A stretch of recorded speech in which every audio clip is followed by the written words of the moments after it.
Hello বন্ধুরা, আশা করি তোমরা ভালো আছো। আগামী দিনে নবম দশমের ইন্টারভিউ এবং ডেমনস্ট্রেশন প্রক্রিয়া কিন্তু এগিয়ে আসছে এবং সে কারণেই আমরা ছোট ছোট কিছু বিষয় নিয়ে ডেমো প্র্যাকটিস করছি। তাহলে আজকের যে বিষয়টিকে আমি ডেমো করে দেখাবো সেটি হলো দুর্যোগ ও বিপর্যয়। তাহলে চলো আজকে আমরা দেখে নিই, যদি আমরা দুর্যোগ ও বিপর্যয় এই টপিকটিকে ছোট্ট করে খুব অল্প সময়ের মধ্যে যদি আমরা ডেমনস্ট্রেশন করে দেখাই তাহলে কিভাবে আমরা দেখাতে পারি।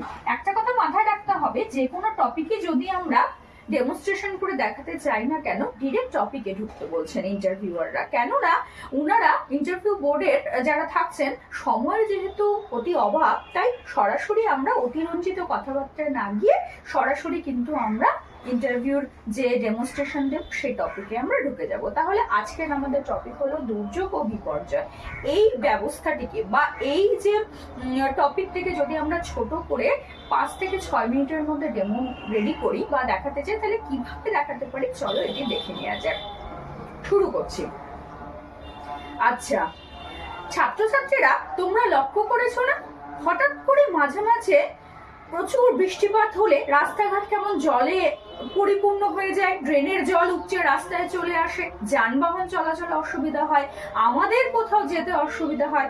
আবার হঠাৎ করে এই যে আগামী দিনে মার্চ এপ্রিল মাসে একটা ঝড় হবে, বৈশাখ মাসে কি ঝড় হয় বলো? কাল বৈশাখী ঝড়। তাহলে কাল বৈশাখী ঝড়ে কি হয়? হঠাৎ করে গাছপালা ভেঙে পড়ে, মুষলধারে বজ্রপাত সহ বৃষ্টিপাত হয় এবং সাময়িকভাবে মনে হয় আমাদের জনজীবন কিন্তু স্তব্ধ হয়ে যায়। তাহলে যদি আমরা প্রথমে দুর্যোগটিকে টপিকটিকে নিই, তাহলে প্রথমে যদি আমরা দুর্যোগ ব্যাপারটাকে বুঝি, তাহলে দুর্যোগের ইংরেজি কথা হলো হ্যাজার্ড। দুর্যোগের তাহলে ইংরেজি কথার অর্থ কি? হ্যাজার্ড। এই হ্যাজার্ড কথাটি এসেছে ফরাসি শব্দ। হ্যাজার্ড কথাটি কোত্থেকে এসেছে? তাহলে এই দুর্যোগ কথাটি এসেছে ফরাসি ও আরবি শব্দ আজ জাহার থেকে। কোত্থেকে? না আজ, AZAHR, আজ জাহার, এই শব্দ থেকে এসেছে দুর্যোগ বা হ্যাজার্ড কথাটি, যার অর্থ হলো কি বলতো? লাক বা চান্স। আজহার কথাটির অর্থ হলো চান্স, যা হলো অপ্রত্যাশিত কোনো ঘটনা। তাহলে হঠাৎ করে বা অপ্রত্যাশিত ভাবে কোনো দৈব ঘটনা যদি আমাদের সামনে এসে উপস্থিত হয়, তাহলে কি হয়? সাময়িকের জন্য আমাদের জনজীবন স্তব্ধ হয়ে যায়, আমরা ক্ষতির সম্মুখীন হই, কোনো ঝড়ঝাপটা এসে পড়ে এবং আমাদের সামগ্রিকভাবে কিছু সময়ের জন্য যথেষ্ট পরিমাণে ক্ষয়ক্ষতি বা কোনো অসুবিধার সম্মুখীন হতে হয়। তাহলে আমরা যদি সংজ্ঞা হিসাবে হ্যাজার্ডের সংজ্ঞা দেখি, তাহলে আমরা বলতেই পারি যে কোনো পরিবেশগত বা মানবিক কোনো ঘটনা যা পরিবেশ, মানুষের জীবন এবং তথা সামগ্রিক জীবজগতের সাময়িকভাবে ক্ষয়ক্ষতি সাধন করে এবং জনজীবন কিছুক্ষণের জন্য স্তব্ধ করে দেয়, তাকেই আমরা বলবো হ্যাজার্ড বা দুর্যোগ। যেমন উদাহরণ হিসেবে যদি আমরা কিছু উদাহরণ এখানে দিই, তাহলে আমরা কিন্তু দিতে পারি কি বলতো, যে হঠাৎ করে আসা কালবৈশাখী ঝড়, কিংবা সাময়িকের জন্য কোনো স্বল্প মাত্রা, রিক্টার স্কেলে স্বল্প মাত্রার ভূমিকম্প, বা বলতে পারি যে কোনো স্বল্প দুর্বল ঘূর্ণিঝড় যা সাময়িকভাবে কিছু এলাকায় প্রবল বর্ষণের কারণে জনজীবন স্তব্ধ করেছে। তাহলে যদি আমরা দুর্যোগের কিছু উদাহরণ দেখে নিই, তাহলে আমরা বলতে পারি দুর্যোগের উদাহরণ হিসেবে আমরা বলতেই পারি যে ঘূর্ণিঝড়, কোনো দুর্বল ঘূর্ণিঝড় যেটা সাময়িকভাবে সেই স্থানকে যথেষ্ট প্রভাবিত করেছে, কোনো দুর্বল ঘূর্ণিঝড় আমরা বলতে পারি। বা সাময়িকভাবে অতি বৃষ্টির ফলে হওয়া জলমগ্নতা, যার ফলে কি হয় যে শহরাঞ্চলে বিশেষত পুরো রাস্তাঘাট জলমগ্ন হয়ে থাকে, যানবাহন চলাচলে অসুবিধা হয়। এছাড়া স্বল্প মাত্রার ভূমিকম্প যদি হয়ে থাকে, তাহলে কিন্তু সেই স্থান সাময়িকভাবে একটি ক্ষতির সম্মুখীন হয়, তাই না? ঝড়ঝাপটা বা ক্ষতির সম্মুখীন হয়। তাহলে ঘূর্ণিঝড়, জলমগ্নতা বা বন্যাও বলতে পারি আমরা সাময়িকভাবে, এছাড়া স্বল্প মাত্রার ভূমিকম্প, এই সমস্ত কিন্তু একটি আমরা দুর্যোগের উদাহরণ হিসাবে বলতেই পারি। এরপরে চলো আমরা দেখে নিই, এবার আমরা দেখে নেব বিপর্যয়। তাহলে বিপর্যয় আমরা কাকে বলবো না, বিপর্যয়ের ইংরেজি কথার অর্থ হলো ডিজাস্টার। বিপর্যয়ের ইংরেজি কথার অর্থ হলো ডিজাস্টার।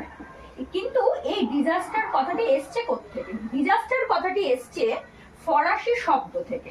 ফরাসি শব্দ কি না, ফরাসি শব্দ ডেজ অ্যাস্ট্রে থেকে। ডেজ অ্যাস্ট্রে, ডেজ অ্যাস্ট্রের মধ্যে এই যে ডেজ, অর্থাৎ এই যে ডেজ, ডিইএস, এই ডেজ কথার অর্থ হলো মন্দ।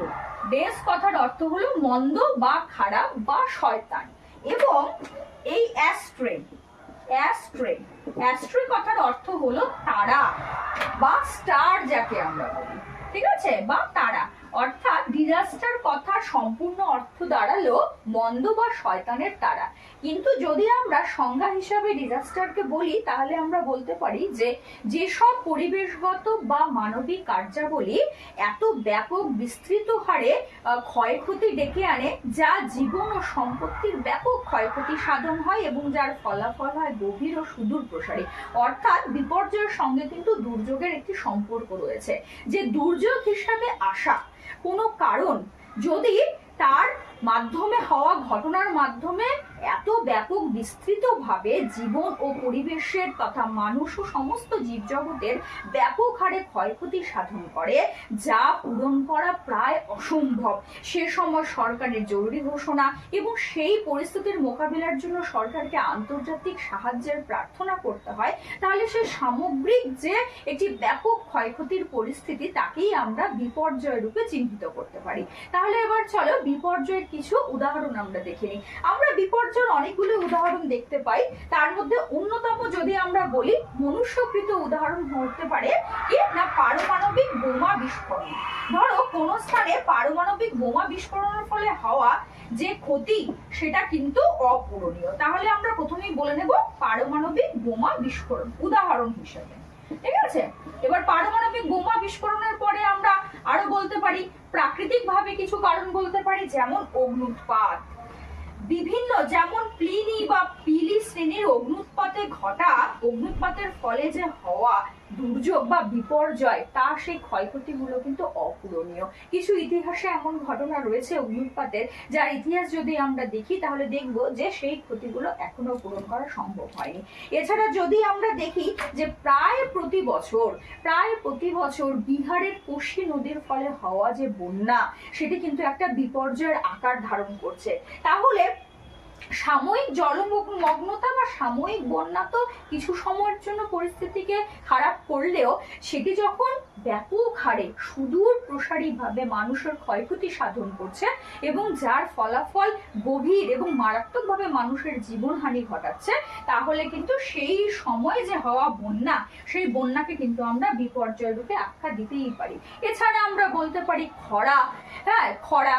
এরপরে আমরা দেখে নেব যে ওয়ার্ল্ড ডিজাস্টার রিপোর্ট 2001-এর কিছু মানদণ্ড রয়েছে, যার ফলে কিন্তু আমরা সেই অঞ্চলে বা সেই স্থানে হওয়া সেই কারণগুলিকে আমরা বিপর্যয় বলতে পারি। তাহলে ওয়ার্ল্ড ডিজাস্টার রিপোর্ট 2001-এর মানদণ্ড অনুযায়ী কোনো স্থানে হওয়া কিছু দুর্যোগ বা বিপর্যয়ের ফলে যদি সেই স্থানে 10 জন বা তারও বেশি মানুষের মৃত্যু হয়, 100 জন বা তার অধিক মানুষের আহত হয় এবং জীবন সম্পত্তির অপূরণীয় ক্ষয়ক্ষতি সাধন হয়, সেই স্থানের সরকার বা সেই স্থানের সেই দুর্যোগ বিপর্যয়ের মোকাবিলার জন্য আন্তর্জাতিক সাহায্যের প্রয়োজন হয়, কিংবা যদি সরকার সেই সময়ের জন্য সেই স্থানে জরুরি ঘোষণা বা জরুরি অবস্থা ঘোষণা করে, তাহলে কিন্তু সেই সমস্ত মাপকাঠির দ্বারা আমরা বিপর্যয় চিহ্নিতকরণ করতেই পারি। তাহলে এইভাবে দুর্যোগ ও বিপর্যয়কে আমরা সংক্ষিপ্ত আকারে 10 মিনিটের মধ্যে একটি ডেমো ক্লাস কিন্তু আমরা বলে প্যানেলের সামনে দিতেই পারি। আশা করি তোমাদের উপকারে লাগবে ভিডিওটি। যদি আমার ভিডিওটি ভালো লেগে থাকে তাহলে আমার চ্যানেলটিকে লাইক এবং সাবস্ক্রাইব অবশ্যই করে দিও। আজকে তাহলে এ পর্যন্তই। ভালো থেকো সকলে।